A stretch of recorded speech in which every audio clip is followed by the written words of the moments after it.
ನಿನ್ನೆ ಮಾರ್ಟಿನ್ ಅಂತ ಹೇಳೋ ನಂಬರ್ 1 ಡೋನರ್ ಅಂತ ಬಂದು ನಂಗೆ ಗೊತ್ತಾ ಮಾರ್ಟಿನ್ ಯಾರಂತ. ಆತ ಇಸ್ ಎ ಟೈಕೂನ್, ಇದು ಲಾಟ್ರಿ ಟೈಕೂನ್ ಆಲ್ ಓವರ್ ಇಂಡಿಯಾದಲ್ಲಿ. ಅವ್ನು ಎಲ್ಲಿ ಅಂತ ಒಂದು ಸ್ಟೇಟ್ ಗೌರ್ಮೆಂಟಲ್ಲಿ ನಂಗೆ ಲಾಟ್ರಿಗೆ ನೀವು ಪರ್ಮಿಷನ್ ಕೊಡಿ ಅಂತ ಕೇಳಲಿಕ್ಕೆ ಬೇಕಾದ್ರೆ 1,000 ಕೋಟಿ ಕೊಡ್ತಾನೆ ಚೀಫ್ ಮಿನಿಸ್ಟರ್. ಬೇಕಾದ್ರೆ ನಂಗೆ ಇಲ್ಲಿ ಕರ್ನಾಟಕದಲ್ಲೇ ಅಪ್ರೋಚ್ ಆಗಿದೆ, ನಂಗೆ ಗೊತ್ತದ ಆಕ್ಚುಲಿ ಏನೇ ಹೆಸರು ಇಂಥ ಸಿಎಂ ರಿಜೆಕ್ಟ್ ಮಾಡಿದ್ರೆ ಆಗ ಸಿಎಂ ಹೆಸರಲ್ಲಿ ಹೇಳುವುದಿಲ್ಲ, ಹಿ ಹಸ್ ಸ್ಟೇಟ್ ರಿಜೆಕ್ಟೆಡ್. ಅದು ಮೀಡಿಯೇಟ್ ಮಾಡಿದವರೆಲ್ಲ ಗೊತ್ತು. ಔಟ್ 1,000 ಕೋರ್ಸ್ ನಿಮ್ಗೆ ಕೊಡ್ತಾನಂತ, ಬಟ್ ಸಿಎಂ ಎಸ್ ನಾಟ್ ಎಗ್ರಿ. ಇದ್ರಲ್ಲಿ ಏನು ಗೊತ್ತಾ, ಒಂದು ಮುಖ್ಯ ವಿಚಾರಕ್ಕೆ ಬರೋಣ. ಈ ಬಾರಿ ಬಹಳ ಮುಖ್ಯವಾಗಿ ಸೌತ್ ಅಲ್ಲಿ 131 ಲೋಕಸಭಾ ಕ್ಷೇತ್ರಗಳಿದೆ, 132. ಅದರಲ್ಲಿ ಕಳೆದ ಬಾರಿ ಕಾಂಗ್ರೆಸ್ 28 ಕ್ಷೇತ್ರಗಳನ್ನ ಗೆದ್ದಿದ್ರೆ ಬಿಜೆಪಿ 29 ಕ್ಷೇತ್ರಗಳನ್ನ ಗೆದ್ದಿತ್ತು. ಉಳಿದ ಅದರಲ್ಲಿ ಕರ್ನಾಟಕನೇ ಮೈನ್, ಕರ್ನಾಟಕ ಮೈನ್ 25+4. ಈ ಬಾರಿ ಒಂದು 60ಕ್ಕೆ ಟಾರ್ಗೆಟ್ ಇಟ್ಟಿದ್ದಾರೆ ಅವರು. ಬಹಳ ಮುಖ್ಯವಾಗಿ ಬಿಜೆಪಿ ಗೆಲ್ಲಲೇಬೇಕು. ನನಗೆ ಅದು ಇಂಪ್ರಾಕ್ಟಿಕಲ್ ಅಂತ ಕಾಣಿಸುತ್ತೆ. ಯಾಕೆ ಅಂತಂದ್ರೆ, ಒಂದು ಇವರು ಕರ್ನಾಟಕದಲ್ಲಿ ಪೀಕ್ ಹೋಗಿದ್ರು 28ರಲ್ಲಿ 25 ಗೆದ್ದಿದ್ರು. ಈ ಸಾರಿ ಅದಕ್ಕೆ ಒಂದು ಕಾರಣನೂ ಇತ್ತು. ಏನಂತಂದರೆ, ಕಾಂಗ್ರೆಸ್ಸು ಮತ್ತು JDS ಅಲಯನ್ಸ್ ಮಾಡ್ಕೊಂಡಿದ್ರು. ಅವ್ರು ಯಾವತ್ತೂ ಆಗದೆ ಇರೋಷ್ಟರ ಮಟ್ಟಕ್ಕೆ JDS 1 ಸೀಟ್ ಬಂತು, ಕಾಂಗ್ರೆಸ್ಗೆ 1 ಸೀಟ್ ಬಂತು. ಈ ಸಾರಿ ಅವರು ಒಂಥರ ರಾಕ್ ಬಾಟಮ್ ಮೇಲೆ ಇದ್ದಾರೆ. ಆ ಕಾಂಗ್ರೆಸ್ನವರು ಅಲ್ಲೇ ಇರ್ತಾರೆ ಅಂತ ಹೇಳೋದಕ್ಕೆ ಏನು, ಯಾಕಂದರೆ ಅದು ಇಂಪ್ರೂವ್ ಆಗುತ್ತೆ. ಅದು ಅಟ್ಲೀಸ್ಟ್ ಅವ್ರು ಹೇಳ್ತಾ ಇದ್ದಾರೆ ಅದು 15 ಅಂತಾರೆ, ಕೆಲವರು 20 ಅಂತಾರೆ. ಅಟ್ಲೀಸ್ಟ್ 5-6 ಬರಲೇಬೇಕು. ಆಗಿದೆ ಪರಿಸ್ಥಿತಿ. ಈಗ ಒಂದು ಪ್ರಶ್ನೆ ಕೇಳ್ತೀನಿ, ಜನಸಾಮಾನ್ಯ ಕೇಳುವಂಥ ಒಂದು ಪ್ರಶ್ನೆ ಆಗಿರುತ್ತೆ. ಅದು ಕಳೆದ ಬಾರಿ ಕಾಂಗ್ರೆಸ್ ಮತ್ತು JDS ಜೊತೆಗೂಡಿ ಹೋಯಿತು. ಇಲ್ಲಿರುವಂಥ ಅಂದರೆ BJP ವಿರೋಧಿ ಮತಗಳು ಅಂತ ಇಟ್ಕೊಳ್ಳೋಣ, ಬಂದಿತ್ತು ಒಂದೇ ಸೀಟು. ಅವರು 50+% ಬಂದರು. ಇನ್ನೊಬ್ಬ ಏನು ಥಿಂಕ್ ಮಾಡ್ತಾನಂತಂದರೆ, ಕಳೆದ ಬಾರಿ ಅವರಿಬ್ಬರು ಹೋದರು, ಈ ಬಾರಿ JDS ಮತ್ತು BJP ಹೋಗಿದೆ, ಅದು ಹಾಗೆ ಆಗತ್ತಾ ಅಂತ. ಈಗ ನಿಮ್ಮ ಹತ್ರ ಕೇಳಿದಾಗ ಏನು ವ್ಯತ್ಯಾಸ? ಸಣ್ಣ ವ್ಯತ್ಯಾಸ ಇದೆ. ಏನಂತಂದರೆ, ಇಲ್ಲಿ ಅಲಯನ್ಸ್ ಅನ್ನೋದು last time for the entire state ಇತ್ತು. ಇಲ್ಲಿ ಅಲಯನ್ಸ್ ಅನ್ನೋದು ಕೇವಲ ಇಲ್ಲಿ ನಿಮಗೆ 11 ಜಿಲ್ಲೆ, 11 ಅಲ್ಲ, ಇನ್ನೂ ಕಮ್ಮಿ ಆಗುತ್ತೆ. ಯಾಕೆಂದರೆ ನಿಮಗೆ ಕರೆಕ್ಟಾಗಿ ಹೇಳೋದಾದರೆ BJP is the strongest. North ಕರ್ನಾಟಕದಲ್ಲಿ ಇಲ್ಲಿ ಅಲಯನ್ಸ್ ಇದೆಯಾ ಇಲ್ವಾ ಪ್ರಶ್ನೆ ಇಲ್ಲ. ಇಲ್ಲಿ JDS ಅಲ್ಲಿ ಪ್ರೆಸೆನ್ಸೇ ಇಲ್ಲ. ನಿಮಗೆ ಇಲ್ಲಿ ಅಲಯನ್ಸ್ದು ಸ್ವಲ್ಪ ಮಟ್ಟಿಗೆ ತಿಕ್ಕಾಟಗಳು ಕಾಣಿಸೋದು 3 ಕ್ಷೇತ್ರದಲ್ಲಿ. ಒಂದು ಹಾಸನ, ಇನ್ನೊಂದು ಮಂಡ್ಯ, 3ನೇದು ಕೋಲಾರ, 4ನೇದಕ್ಕೆ ಏನು ಮಾಡಿದ್ದಾರೆ, ಬೆಂಗಳೂರು ಗ್ರಾಮಾಂತರದಲ್ಲಿ ಈ ಥರ ಆಗುತ್ತೆ ಅಂತ ಗೊತ್ತಾಯಿತು. ಒಂದು ಕ್ಲೆವರ್ ಮೂವ್ ಮಾಡಿದ್ರು BJPಯವರು. ಏನಂದರೆ, ಸಿಂಬಲ್ ಎಕ್ಸ್ಚೇಂಜ್ ಫಾರ್ಮುಲಾ. ಈಗ ಏನಂತಂದರೆ, ಇವಾಗ ನೀವು ಮಂಜುನಾಥ್ ಅವರಿಗೆ JDS ಇಂದ ನಿಲ್ಲಿಸಿದ್ರೆ BJPಯವರು ಕ್ಯಾಡರ್ ಕೆಲಸ ಮಾಡುತ್ತೋ ಇಲ್ವೋ ಅನ್ನೋದು ಅನುಮಾನ ಇತ್ತು. ಅವ್ರನ್ನ BJPನೇ ಮಾಡಿಬಿಟ್ರೆ, BJPಯವರ ಕ್ಯಾಡರ್ಗೆ ನಮ್ಮ ಕ್ಯಾಂಡಿಡೇಟು, JDS ಅವರಿಗೆ ಅವ್ರು ನಮ್ಮವರು. ಇದು ಅವರು ಟ್ರಿಕ್ ಮಾಡಿ. ಅಂದ್ರೆ ಏನಂತಂದ್ರೆ, ಇದು ನಾನು ಕರೆದಿದ್ದೇನೆಂದ್ರೆ ಸಿಂಬಲ್ ಎಕ್ಸ್ಚೇಂಜ್ ಸ್ಟ್ರಾಟಜಿ. ನಮ್ಮ ಸಿಂಬಲ್ ನಿಮ್ಮದು, ನಿಮ್ಮ ಸಿಂಬಲ್ ನಮ್ಮದು. ದೇವೇಗೌಡರು ಏನು ಮಾಡ್ಬಿಟ್ರು, ಹಳೆ ಕಾಲದಲ್ಲಿ ಅಥವಾ ಈಗಲೂ ನಾವೇನು ಮಾಡ್ತೀವಿ, ಸಂಬಂಧ ಬೆಳೆಸ್ಕೊಳ್ಳೋದಕ್ಕೆ ಹೆಣ್ಣು ಕೊಡ್ತೀವಿ. ದೇವೇಗೌಡರು ಅಳಿಯನ್ನೇ ಕೊಟ್ಬಿಟ್ರು. ಅದು ಹೆಂಗೆ ಅಂತಂದ್ರೆ, ಇದು ಹಳೆ ಕಾಲದಲ್ಲಿ ರಾಜ ಮಹಾರಾಜರು ಏನು ಮಾಡ್ತಾರೆ, ಸಂಧಾನ ಮಾಡ್ಕೊಳ್ಳೋಕ್ಕೆ ರಾಜನ ಜೊತೆ ಇದು ಮಾಡ್ಕೊಳ್ಳೋಕೆ ಏನು ಮಾಡ್ತಾರೆ, ಹೆಣ್ಣನ್ನು ಕೊಡ್ತಾರೆ. ದೇವೇಗೌಡರು ಅಳಿನನ್ನು ಕೊಟ್ಟರು. ಸೊ ಅದು ಬಿಟ್ಟರೆ ನಿಮಗೆ ಪ್ರಾಬ್ಲಮ್ ಆಗ್ತಾ ಇರೋದು ಎಲ್ಲಿ ಅಂತಂದರೆ, ಈ ಹಾಸನ್ನು ಮತ್ತು ಮಂಡ್ಯ ಮಾತ್ರ. ಇನ್ನೆಲ್ಲೂ ಅಲಯನ್ಸ್ ಅನ್ನೋ ಪ್ರಶ್ನೆನೇ ಬರೋದಿಲ್ಲ. That is the main difference. ಈಗ ಉತ್ತರ ಕರ್ನಾಟಕದಲ್ಲಿ ನೀವು ಕೊಟ್ಟದ್ದು ಇಲ್ಲಿ ತಗೊಳ್ಳಿ ಅಂತಾನೆ, ಹೆಂಗೆ ಅದು? ಯಾವುದು ಉತ್ತರ ಕರ್ನಾಟಕ ವೋಟ್ ಶೇರ್ ಆಗೋದು? ಯಾವುದು ಇಲ್ಲ, ವೋಟ್ ಶೇರ್ ಅನ್ನೋದು ಇವಾಗ ನಿಮಗೆ ಈಗ JDSಗೆ ವೋಟ್ ಶೇರ್ ಅನ್ನೋದು ರಾಯಚೂರಿನಲ್ಲಿ ಸ್ವಲ್ಪ ಇದೆ. ಯಾಕಂದರೆ ಕೃಷ್ಣಾ ಮೇಲ್ದಂಡೆಗೆ ಇವರು ನಮ್ಮ ದೇವೇಗೌಡರು ಮಾಡಿದಂಥ ಸರ್ವಿಸ್ ಇದೆಯಲ್ಲ, ಅದು ಇವತ್ತವರೆಗೂ ಮರ್ತಿಲ್ಲ. ಅದಕ್ಕೋಸ್ಕರ ಕರೆಮ್ಮ ಅನ್ನೋರೊಬ್ಬರಲ್ಲಿ ಗೆದ್ದಿದ್ದಾರೆ. ಎಲ್ಲಿ ಇದು ರಾಯದುರ್ಗದಲ್ಲಿ, ಅದೆಷ್ಟು ದೇವದುರ್ಗದಲ್ಲಿ. ಅವ್ರು ಎಷ್ಟು ಮಟ್ಟಿಗೆ ಅಂತಂದರೆ, ಇವತ್ತು ರಾಯಚೂರು ಅನ್ನೋದು ಭತ್ತದ ಕಣಜ ಅಂತ ಆಗಿದೆ. ನಿಮಗೆ ಭತ್ತದ ಕಣಜ ಇದು ಅಲ್ಲ, ಮಂಡ್ಯನೂ ಅಲ್ಲ, ಬೆಳಗಾವಿನೂ ಅಲ್ಲ, ಅತಿ ರಿಚ್ ನಿಮಗೆ ಭತ್ತ ಬೆಳೆಯೋದಿಲ್ಲ ಅಂದರೆ ರಾಯಚೂರು. ಅದಕ್ಕೆ ಕಾರಣ ಯಾರು ಅಂತ ದೇವೇಗೌಡರು. ಅದನ್ನು ಆ ಜನ ಮರ್ತಿಲ್ಲ.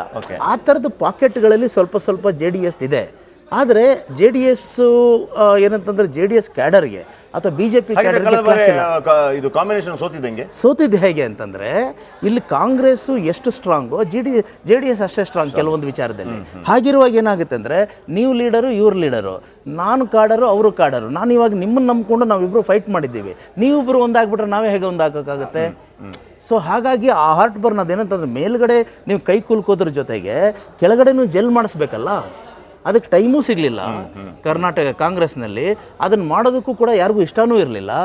ಅದ್ರ ಜೊತೆಗೆ ಏನಾಗೋಯ್ತು ಅಂದರೆ ಮಂಡ್ಯದಲ್ಲಿ ಭಾಳ ಮುಖ್ಯವಾಗಿ ಮಂಡ್ಯ ಬಿಕೇಮ್ ಎನ್ ಎಪಿಸೆಂಟರ್. ಅದೇನಾಗೋಯ್ತು, ಒಂದು ಸ್ಟ್ರಾಟಜಿಕ್ ಮಿಸ್ಟೇಕ್ ಮಾಡಿಬಿಟ್ರು ದೇವೇಗೌಡರ ಫ್ಯಾಮಿಲಿಯವರು. ಅವ್ರೇನು ಮಾಡಿಬಿಟ್ರು, 7-7 ಗೆದ್ದಿದ್ರಲ್ಲ, ಈ ಮಂಡ್ಯ ನಮ್ಮದು ಅಂದ್ಬಿಟ್ಟು ಏನು ಮಾಡಿಬಿಟ್ರು, ಇದು ಮನೆಯ ಮಗನ ತಗೊಂಡು ಬಂದು ಕುಟುಂಬದವರನ್ನ.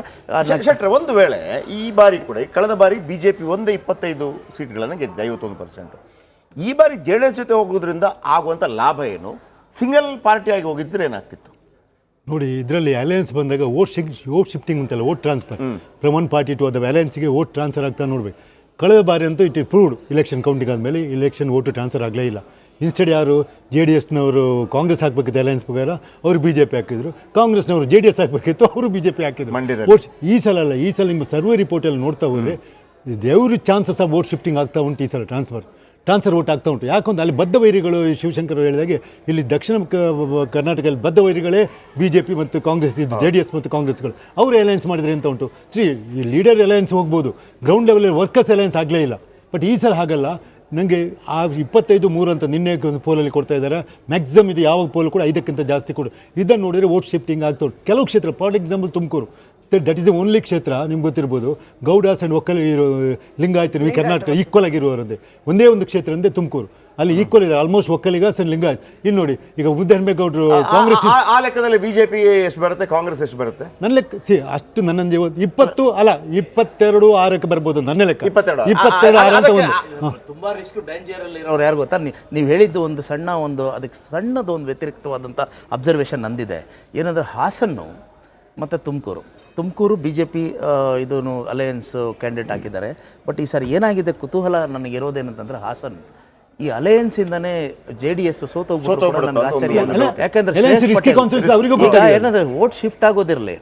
ಈಗ ಇಲ್ಲಿ ಹಾಸನಲ್ಲಿ ನಾವು ನೋಡ್ತಾ ಇದ್ದೀವಿ, ಇದು BJP ಕ್ಯಾಡರು JDS ಜೊತೆ ಹೋಗ್ತಾ ಇಲ್ಲ. ಯಾಕಂದರೆ ಪ್ರೀತಮ್ ಗೌಡ ಇದ್ದಾರೆ ಅಲ್ಲಿ, ಆಮೇಲೆ ಇದು ಸುರೇಶ್ ಇದ್ದಾರೆ ಬೇಲೂರು, ಆಮೇಲೆ ಸಿಮೆಂಟ್ ಮಂಜು, ಇವರೆಲ್ಲ JDS ಜೊತೆ ಹೋರಾಟ ಮಾಡ್ಕೊಂಡು ಬಂದವರು.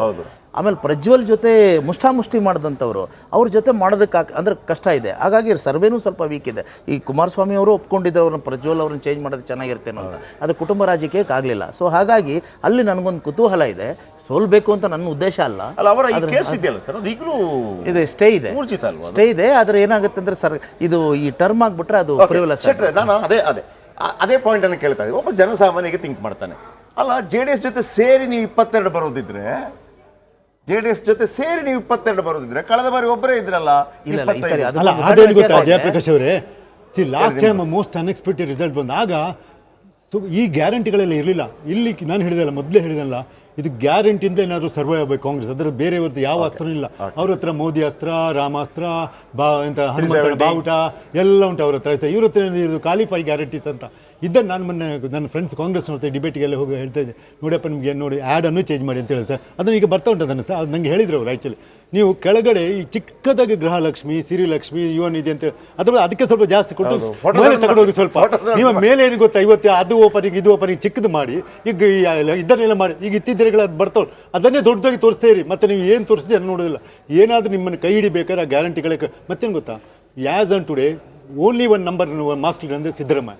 ಇದಕ್ಕೆ ಅನ್ಡಿಸ್ಪ್ಯೂಟೆಡ್ ಮತ್ತೆ ಇನ್ನೊಂದು ಕೇಳ್ತೀವಿ, ಒಂದು ವೇಳೆ 3 ಪಕ್ಷಗಳು ಸಪರೇಟ್ ಆಗಿ ಹೋಗಿದ್ರೆ ರಿಸಲ್ಟ್ ಸಪರೇಟ್ ರಿಸಲ್ಟ್ ಆಗಿ ನಾನು ಹೇಳ್ತೇನೆ, Congress will get upper hand ಈ ಸಲ. ಯಾಕೆ ಅಪ್ಪರ್ ಹ್ಯಾಂಡ್ ಅಷ್ಟು ಬರ್ಲಿಕ್ಕಿಲ್ಲ, ಕಾಂಗ್ರೆಸ್ ಮೇಲೆ ರೀಚ್ 10 ಆಗ್ತಿತ್ತು. ಯಾಕೆ ಗೊತ್ತಾ, ಇಲ್ಲಿ ಜನತಾ ಕಂಗ್ರಿಟ್ ಆಗ್ತದೆ.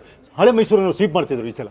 ಟ್ರ್ಯಾಂಗ್ಲರ್ ಕಂಟೆಸ್ಟ್ ಆದ ಕೂಡಲೇ ಈ ಸಲ JDS ಓಟು BJP ಹೋಗೋದ್ರಿಂದ ಅವ್ರಿಗೆ ಕಷ್ಟ ಆಯ್ತು. ಇಲ್ಲಾಂದ್ರೆ ನಿಮ್ಗೆ ಚಾಮರಾಜನಗರ, ಹಾಸನ, ಮಂಡ್ಯ, ಈ ಕೋಲಾರ, ಚಿಕ್ಕಬಳ್ಳಾಪುರ ಎಲ್ಲ ಹೊಡ್ಕೊಂಡು ಹೋಗ್ತಿದ್ರಿ ಸರ್ ಕಾಂಗ್ರೆಸ್. ಟ್ರ್ಯಾಂಗ್ಲರ್ ಕಂಟೆಸ್ಟ್ ಹಳೆ ಮೈಸೂರಲ್ಲಿ ಅಡ್ವಾಂಟೇಜ್ ಟು ದಿ. ಹಾಗಿದ್ರೆ BJP JDS ನ ಇದೆಯಲ್ಲ ಸರ್, ಏನು ಮೈತ್ರಿ, ಇದು ಅನಿವಾರ್ಯ ಜಾಸ್ತಿ ಇದ್ದದ್ದು ಯಾರಿಗೆ, JDS ಗೆ BJP? JDS ಗೆ.